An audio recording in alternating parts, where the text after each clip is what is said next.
नमस्कार। आज का विषय है क्लोरोफ्लोरोकार्बन्स। चलिए शुरू करें। क्लोरोफ्लोरोकार्बन जैसा कि नाम से ही पता है कि कार्बन के साथ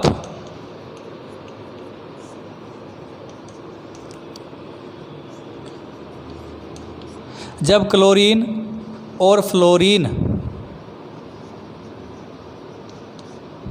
की क्रिया करवाई जाती है तो बनने वाला यौगिक क्लोरोफ्लोरोकार्बन्स कहलाता है।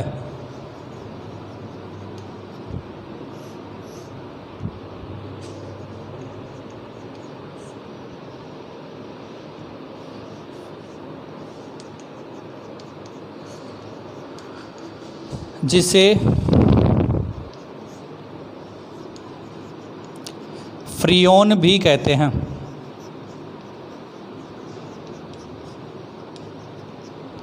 तो क्लोरोफ्लोरोकार्बन यानी कार्बन के साथ जब क्लोरीन और फ्लोरीन की क्रिया करवाई जाती है तो जो यौगिक बनता है, हाइड्रोकार्बन यौगिक बनता है, उसे हम क्लोरोफ्लोरोकार्बन्स यानी कि CFC या फ्रियोन कहते हैं। अब बात करते हैं फ्रियोन के उपयोग की और उसके बाद में बात करेंगे इस वीडियो में फ्रियोन का नामकरण कैसे करते हैं उसके बारे में। चलिए नोट करें।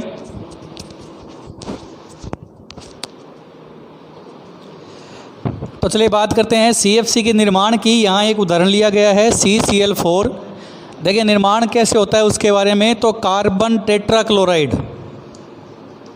आपकी सुविधा के लिए मैं नाम लिख देता हूँ। यहाँ कार्बन टेट्रा, क्लोरीन की संख्या 4 है तो उसके लिए टेट्रा लगता है। कार्बन टेट्राक्लोराइड की अभिक्रिया यदि हाइड्रोजन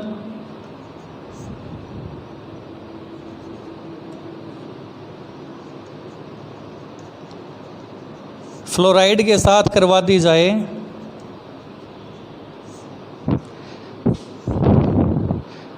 तो ट्राईक्लोरो यानी क्लोरीन की संख्या 3 और एक संख्या है फ्लोरीन की, इसलिए मोनोफ्लोरो मेथेन बनता है। और HCl हाइड्रोजन क्लोराइड जो है यानी कि हाइड्रोक्लोरिक अम्ल, वो अलग होता है, जिसे हाइड्रोक्लोरिक अम्ल या हाइड्रोजन क्लोराइड कहते हैं।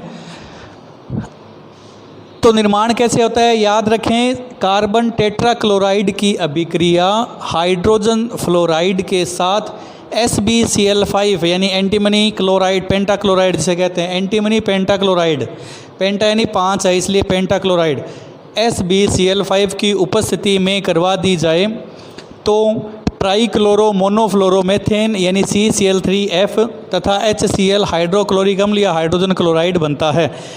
यह देखिए कार्बन के साथ क्लोरीन और फ्लोरीन है तो ये एक CFC का उदाहरण है, ये एक क्लोरोफ्लोरोकार्बन का उदाहरण है जिसे फ्रियोन 11 कहते हैं।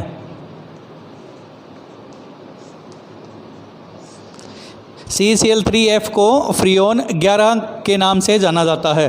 तो निर्माण है CFC का, फिर से एक बार देखें, याद रखें। कार्बन टेट्राक्लोराइड की अभिक्रिया हाइड्रोजन फ्लोराइड के साथ एंटीमनी पेंटाक्लोराइड यानी SbCl5 की उपस्थिति में करवाई जाए तो CCl3F यानी कि ट्राईक्लोरो मोनोफ्लोरोमेथेन यानी कि फ्रियोन 11 का निर्माण होता है और साथ में HCl हाइड्रोजन क्लोराइड या हाइड्रोक्लोरिक अलग हो जाता है।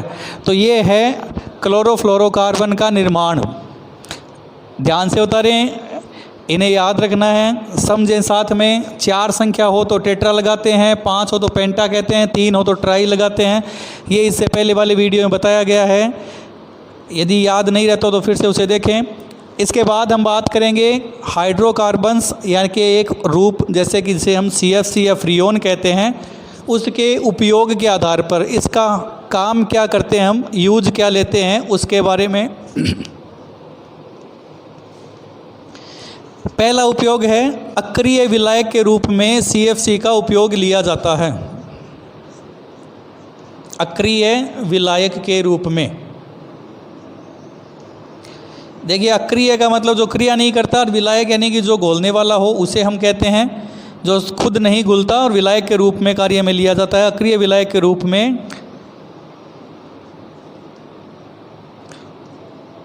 इसका प्रयोग किया जाता है। दूसरा इसका महत्वपूर्ण उपयोग है, ये हम उपयोग पढ़ रहे हैं क्लोरोफ्लोरोकार्बन्स यानी कि फ्रीओन के ही।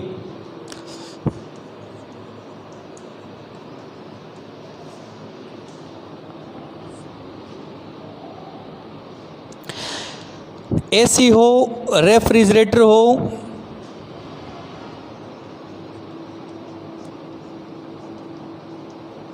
या कोई शीतलक हो यानी कि ठंडा करने वाला पदार्थ में CFC को प्रशीतक के रूप में काम में लिया जाता है। प्रशीतक यानी कि जो जमाने का कार्य करता हो, ठंडा करने का कार्य करता हो, फ्रोजन का कार्य करता हो, उसके लिए उसके रूप में हम काम में लेते हैं।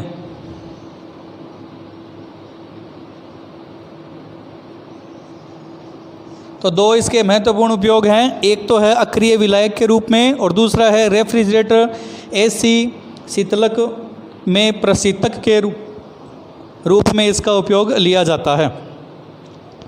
ये थे क्लोरोफ्लोरोकार्बन्स यानी फ्रीओन।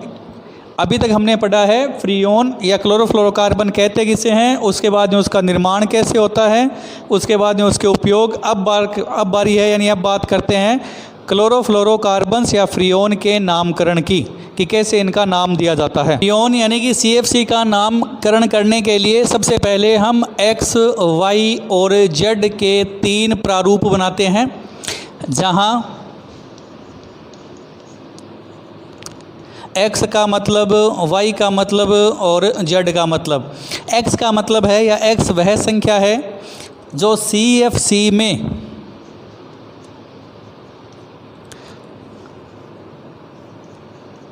जिस यौगिक के बारे में हमें नामकरण करना है उसमें देखेंगे तो CFC में कार्बन की संख्या में से 1 अंक घटा देते हैं। कार्बन की जितनी संख्या हो उसमें से 1 घटाने पर जो प्राप्त होती है वो संख्या X की होगी। उसके बाद में Y का मतलब है CFC में उपस्थित हाइड्रोजन की संख्या में 1 जोड़ने पर जो संख्या प्राप्त होती है वो Y की जगह लिखी जाएगी।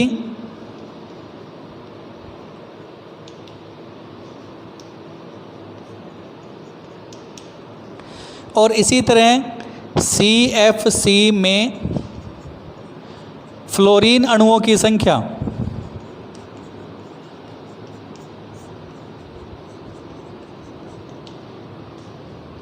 उसे हम Z के रूप में लिखेंगे। तो इस तरह से नामकरण करते हैं। जैसे अभी जो हमने यौगिक बनाया था ट्राईक्लोरो मोनोफ्लोरोकार्बन यानी कि मेथेन, उसमें देखें सबसे पहले इसका नामकरण करें।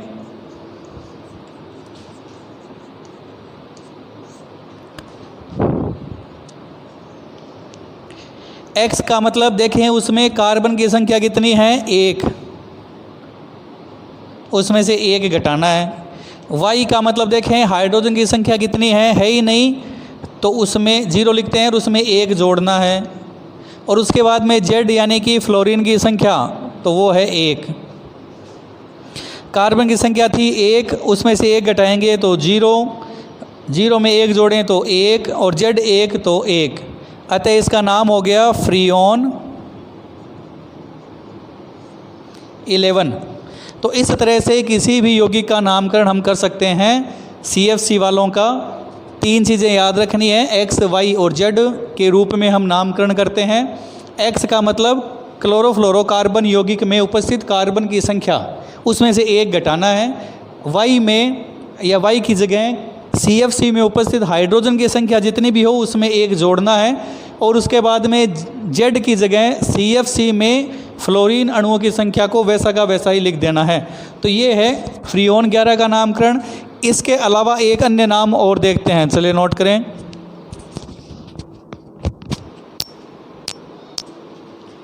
दूसरा उदाहरण है CF2Cl2, नाम है डाईक्लोरो डाईफ्लोरो मेथेन।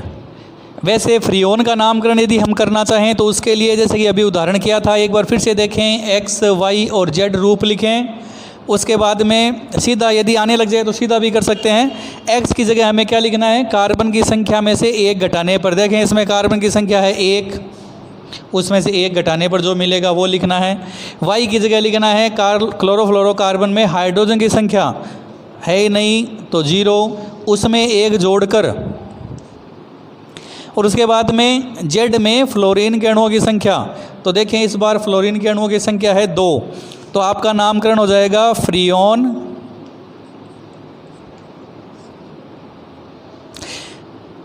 ये तो हो गया 0, उसके बाद में ये 1 और ये हो गया 2, तो ये हो गया फ्रीओन 12। तो इस तरह अब बारी है आपको खुद को करने की। 2 एग्जाम्पल या 3 एग्जाम्पल मैं यहाँ दूंगा, वो आप खुद करके देखें, उनका नामकरण खुद करके देखें। उम्मीद है वीडियो पसंद आया होगा। मिलते हैं कि फिर किसी एक नए टॉपिक के साथ। धन्यवाद। ये है होमवर्क, 2 एग्जाम्पल हैं जिनका नामकरण आपको करना है। देखिए पहला है C2F2Cl4 का नामकरण आप करें, जिसका नाम वैसे IUPAC में क्या होगा वो मैं बता देता हूँ और आप भी ध्यान से सुने समझें। देखिए क्लोरीन पहले आता है F से, इसलिए क्लोरीन की संख्या है 4, तो इसका नाम हो जाएगा टेट्रा क्लोरो डाईफ्लोरो, और C2 है इसलिए एथेन। दोबारा सुने, टेट्रा क्लोरो डाईफ्लोरो एथेन। इसका नामकरण इसी तरह ट्राईक्लोरो ट्राईफ्लोरो एथेन। अब इनका फ्रीओन का नाम आपको लिखना है जैसे भी हमने किया था, ये संख्या वैसी की वैसी है, इसको याद रखना है, समझना है।